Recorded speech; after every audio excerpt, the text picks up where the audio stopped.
নমস্কার, আমি রাখি শাস্ত্রী। আশা করি সকলেই ভালো আছেন। সকলকে আমার আন্তরিক শুভেচ্ছা, অভিনন্দন। আজকের আলোচনার বিষয় নক্ষত্র নিয়ে। আমরা প্রত্যেকেই দেখেছি নিজেদের জন্ম কুণ্ডলিতে, কিংবা শুনেছি যে নক্ষত্র নক্ষত্রের তো কার কি নক্ষত্র অনেকেই জানেন এবং অনেকেই জানেন না। জন্মকুণ্ডলী অ্যানালাইসিস করতে গেলে নক্ষত্র কার কি নক্ষত্র আছে সেটা খুব গুরুত্বপূর্ণ, কারণ নক্ষত্র দিয়ে একটা মানুষের ক্যারেক্টারের অনেকটাই কিন্তু বোঝা যায়, কিংবা তার কিরকম টাইপের নেচার হবে সেরকম সেটাও কিন্তু নক্ষত্র দ্বারা বোঝা যায়, কিংবা তার ফল কি হতে চলেছে এই নক্ষত্রের পাশে অনেক সময় দেখবেন, যদি যদি আপনার অশ্বিনী নক্ষত্র হয় তার পাশে 1 বা 2 বা 3 বা 4 লেখা আছে, কিংবা আপনার যদি পূর্ব ফাল্গুনী নক্ষত্র হয় তার পাশে 1 2 এরকম লেখা কিছু দেখতে পাবেন, আপনাদের নিজস্ব জন্মকুণ্ডলিতে দেখতে পাবেন। অনেকেরই প্রশ্ন থাকে যে নক্ষত্র, বুঝলাম যে নক্ষত্র লেখা আছে অশ্বিনী নক্ষত্র, ভরণী, রোহিণী, তো এটা একটা নক্ষত্র, এর ক্যারেক্টারিস্টিক কিছু আছে এবং এই নক্ষত্রে দেবতা রয়েছে, তার কিছু সেগুলো আমাদের উপর অনেকটা প্রভাব বৃদ্ধি করে এবং নেচারের উপরে অনেকটা প্রভাব বৃদ্ধি করে। এই 1 2 3 4 এগুলো কি? 1 2 3 হচ্ছে চরণ। নক্ষত্রের 4টি চরণ হয়ে থাকে, প্রথম, দ্বিতীয়, তৃতীয়, চতুর্থ। তো একই নক্ষত্র হয়তো আপনারও রয়েছে, আপনার ভাইয়েরও রয়েছে, কিন্তু তার মধ্যে কিছু ডিফারেন্সেস রয়েছে। অ্যাস্ট্রোলজি যদি আমরা দেখি তাহলে কিন্তু অ্যাস্ট্রোলজি আমরা অনেকে অনেকে মানেন না, কিন্তু অ্যাস্ট্রোলজি সামনাসামনি দেখতে গেলে মনে হয় একটা চার্ট, সেই চার্টটার মধ্যে কোথাও বুধ রয়েছে, কোথাও বৃহস্পতি রয়েছে, কোথাও শনিদেব রয়েছেন। তো এটাকে জাস্ট দেখলেই হয়ে যায় না, এটা একটা বড় চ্যাপ্টার, ভাস্ট চ্যাপ্টার। কার দৃষ্টি কোথায় পড়ছে, কে কোথা থেকে কাকে দেখছে, কার শুভ দৃষ্টি পড়ছে, কার অশুভ দৃষ্টি পড়ছে, কার কোন অ্যাঙ্গেলে বসে আছে কোন নক্ষত্র কিংবা গ্রহ। হয়তো আমরা এই জিনিসটাকে বইয়ের মাধ্যমে পড়ি, কিন্তু বই পড়তে পড়তেও প্র্যাকটিসটা অত্যন্ত ইম্পর্টেন্ট হয়ে যায়, কারণ প্র্যাকটিস যত করি আমরা তত বেশি আমরা জানতে পারি।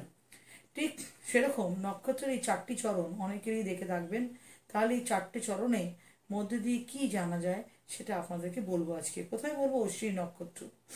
তো আমাদের প্রত্যেকই জানা আছে যে আমাদের 12টা রাশি এবং 27টি নক্ষত্র, এবং এই 27টি নক্ষত্র কিন্তু প্রত্যেকটা রাশিতেই বলা যায় যে 3টে করে নক্ষত্র আমরা পাই একটা রাশিতে। এই 3টে নক্ষত্রের আবার 4টি করে চরণ হয়। অশ্বিনী নক্ষত্র যদি বলা হয় তাহলে অশ্বিনী নক্ষত্রের প্রথম ভাগে যারা জন্মেছে, প্রথম চরণ অশ্বিনী নক্ষত্র যদি পাশে 1 লেখা থাকে তাহলে তার মধ্যে একটা চুরি করার মেন্টালিটি একটা থাকে, এবং যাদের অশ্বিনী নক্ষত্রের পাশে 2 লেখা থাকে তারা স্বল্প কর্ম হয়, অর্থাৎ কাজ করতে একটু কম ভালোবাসেন, অল্প কাজ করে ছেড়ে দিতে চান। তৃতীয় চরণ যদি কারো থাকে, অশ্বিনী পাশে 3 লেখা থাকে, তাহলে সে শুভ দাতা হয়, শুভ কাজ করে এবং শুভতা দেয়। এবং যদি অশ্বিনী নক্ষত্রের পাশে 4 লেখা থাকে তাহলে সে দীর্ঘায়ু হয়। ভরণী নক্ষত্রের পাশে 1 লেখা থাকলে প্রথম চরণ সে ত্যাগী হয়, দ্বিতীয় চরণ যদি হয় সে ধনী হয়, তৃতীয় চরণ হলে পুরো কর্ম অথচ কোনো খারাপ কর্ম সাথে যুক্ত হয়ে যায় খুব তাড়াতাড়ি, এবং চতুর্থ যদি লেখা থাকে সে দারিদ্র হয়। কৃত্তিকা নক্ষত্রের 1 লেখা থাকলে সে তেজস্বী হয়, 2 যদি লেখা থাকে তাহলে দ্বিতীয় চরণ শাস্ত্রদ্রব্য হয়, এবং তৃতীয় কারণ হচ্ছে শোক যুক্ত হয়, মানে চতুর্থ কারণ বহু পুত্র যুক্ত হয়। রোহিণী নক্ষত্রের প্রথম চরণ অর্থাৎ 1 লেখা থাকলে সৌভাগ্যশালী হয়, 2 লেখা থাকলে রোগী হয়, 3 লেখা থাকলে ভীত হয়ে থাকে, চতুর্থ চরণ থাকে শত্রু হয়ে থাকে। মৃগশিরার প্রথম চরণ হচ্ছে রাজতুল্য, দ্বিতীয় চরণ হচ্ছে তস্কর অর্থাৎ চোর, তৃতীয় চরণ হয় ভোগী আর চতুর্থ চরণ হয় ধনবান। আদ্রা নক্ষত্রের প্রথম চরণ যদি আপনার হয় তাহলে হয় ব্যয়শীল হয়ে থাকেন আপনারা, দ্বিতীয় চরণ হলে নির্ধন হয়ে থাকেন, তৃতীয় চরণ হলে অল্প আয়ুযুক্ত হয়ে থাকেন, এবং চতুর্থ চরণ হলে সে তস্কর অর্থাৎ চোর হয়ে থাকে। পুনর্বসু নক্ষত্রে যদি আপনি প্রথম চরণে থাকেন তাহলে আপনি সুখী হবেন, দ্বিতীয় চরণ হলে বিদ্যাবান হবেন, তৃতীয় চরণ হলে আপনি অনুরুক্ত হবেন, অর্থাৎ অনুজের দ্বারা আপনার ছোটদের দ্বারা আপনি একাষ্টম থাকবেন, চতুর্থ চরণ হচ্ছে মৃদভাষী।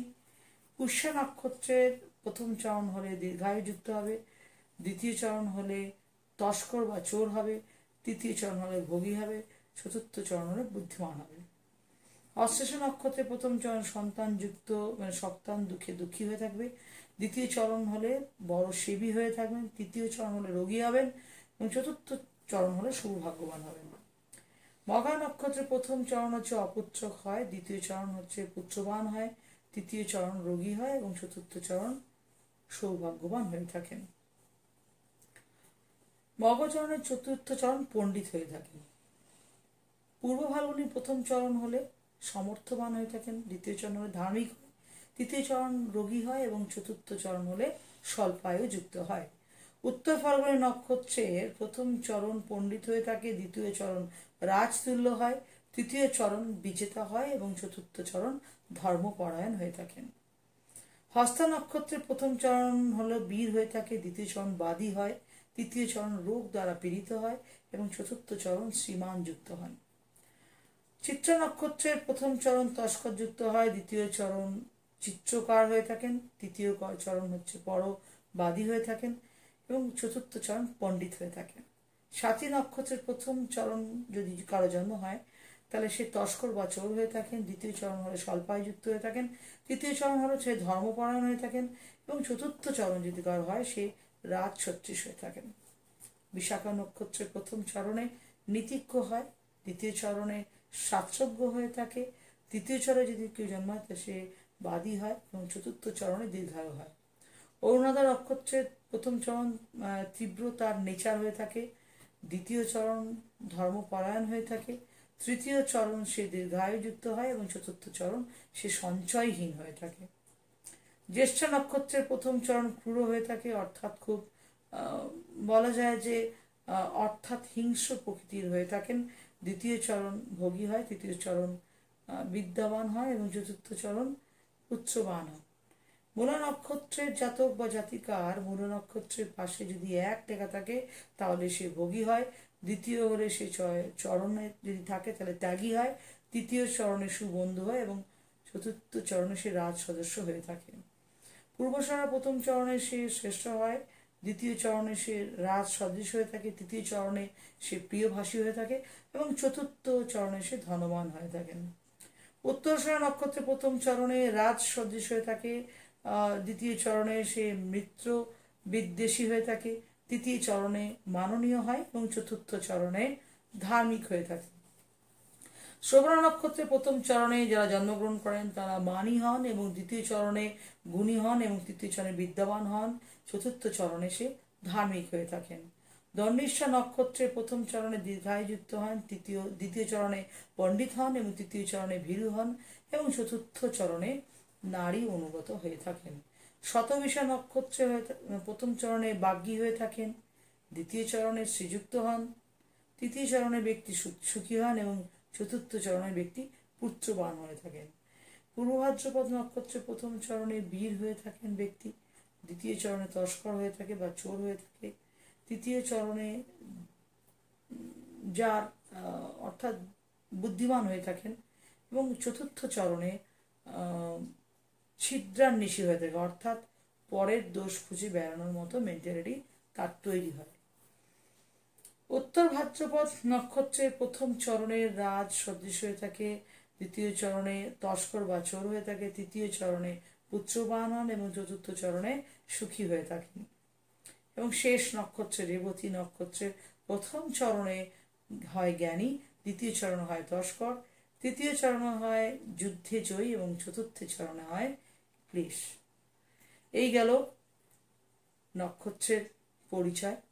নক্ষত্রের পাশে 4টি চরণ থাকে, 1 থেকে 4-এর মধ্যে যেই সংখ্যাটা আপনার থাকে আপনি দেখে নিতে পারবেন যে আপনার ভাগ্যে কি আছে।